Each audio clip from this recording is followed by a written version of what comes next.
झारखंड में भाई 4 मुख्यमंत्री, 5 राज्यपाल और 6 जेएसएससी के अध्यक्ष बदल गया, लेकिन इसके बाद भी जेएसएससी सीजीएल का एग्जाम क्लियर नहीं हो पाया है। 2015 में एडवर्टाइजमेंट आई थी, 2016 में पीटी एग्जाम हुआ था। मेंस होने से 8 दिन पहले परीक्षा को स्थगित कर देंगे। जब आपने तैयारी शुरू करी आप कितने साल के थे? सर उस समय हम 18 साल के थे और अभी हम 30 साल के हो गए। तैयारी करने वाले लोगों का एज नौकरी की उम्मीद में ही निकल गया और अब इनको लगता है सुसाइड ही आखिरी रास्ता है। हेमंत सोरेन नौकरी कम और नौकरी के नाम पे आश्वासन ज्यादा दे रहे हैं। देखिए, झारखंड सीजीएल के लिए पहली बार विज्ञापन 2015 में आया था और 21 अगस्त 2016 को इसका प्री एग्जाम भी हुआ और अक्टूबर 2016 में इसका रिजल्ट भी आया, लेकिन प्रीलिम्स के एग्जाम के बाद मेंस का एग्जाम कभी हुआ ही नहीं और झारखंड सरकार ने इसे रद्द कर दिया। उसके बाद फिर से झारखंड सरकार ने 2017 में जेएसएससी सीजीएल का वैकेंसी निकाल के 2018 में एग्जाम होने की बात कहा, लेकिन 2018 में जेएसएससी के एग्जाम का डेट अनाउंस करने के 2 मंथ पहले ही सरकार ने इस एग्जाम को 2019 में करवाने की बात कह दिया।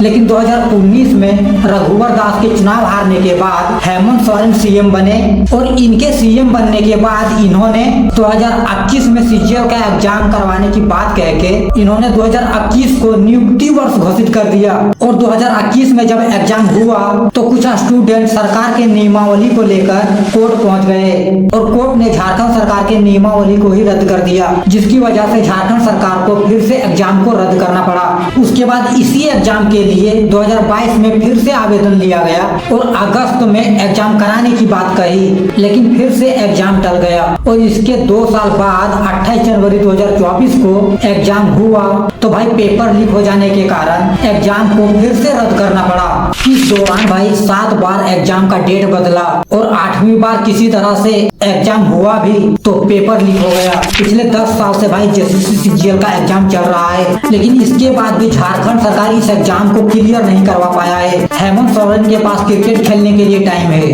ईद मनाने के लिए टाइम है, पूजा करने के लिए टाइम है, फोटोग्राफी करने के लिए टाइम है, लेकिन जब बात आता है एग्जाम करवाने की तब इनका नियमावली तैयार नहीं हो पाता है। जब चुनाव की बात हो तब हेमंत सोरेन आपका दादा, आपका बेटा, आपका भाई बन जाता है। आपके अपने हेमंत दादा, हेमंत बेटा के किसी अपने मुख्यमंत्री ने अपनी बहनों को, अपनी बेटियों को, अपनी माँओं को सम्मान देने का एक क्रांतिकारी सोच लाया है। लेकिन चुनाव जीतने के बाद उसी दादा, भाई और बेटे के पास नौकरी के नाम पे युवाओं को देने के लिए आश्वासन के अलावा कुछ भी नहीं है। देखिए, जब तक झारखंड की राजनीति में बदलाव नहीं आएगा, यहाँ के पॉलिटिशियन ऐसे ही सीधे साधे लोगों को मैनिपुलेट करेंगे। नेताओं के अंदर इंसानियत मर चुका है, इनको सिर्फ परिवारवाद को बढ़ाना है, इनके पास युवाओं के लिए कुछ भी नहीं है। तो भाई जय हिंद, जय भारत।